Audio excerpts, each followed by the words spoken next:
Hello সবাইকে, আমি এখন বেরিয়ে পড়েছি মেলায় ঘুরতে যাওয়ার জন্য। আর আমাদেরকে কিন্তু এরম বনের রাস্তা দিয়েই যেতে হয়। আর এই মেলাটা হলো এখানের বিখ্যাত মেলা। আমাদের এখানের সরস্বতী পুজো উপলক্ষে 1 সপ্তাহ ধরে হয়। আর আমরা যেহেতু শেষের দিকে এসেছি, তাই মেলাটা কিন্তু খুবই ফাঁকা ফাঁকা লাগছে। হয়তো সন্ধ্যের দিকে ভিড় হবে। আর অনিশা আর তিতান যাচ্ছে ডিস্কোয় চাপতে। এই ডিস্কোয় চাপার জন্য আমরা স্কুল থেকে রোজ আসতাম, ড্রেস পরা থাকলে কম টাকা নিত। আর অনিশারা এখানে ভেলপুরি পাপড়ি চাট খাচ্ছে, আর আমি আমার পছন্দের দোকান থেকে কিউট হেয়ার ব্যান্ডটা কিনে ফেলেছি।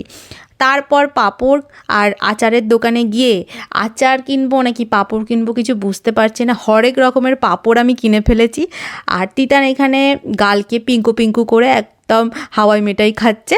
আর মেলার ভাইরাল খাবার স্প্রিং পটেটো, আর পাশেই ছিল মোমো, পছন্দের খাবার। মোমোটা খেতে গিয়েই আমার গালটা পুড়ে গেল। তো সব কেনাকাটার পর এবার বাড়ি ফেরার পালা। আর এটা আমাদের স্কুল, আমি পড়তাম। তো চলো আজকের মতো এখানেই শেষ করলাম, টাটা।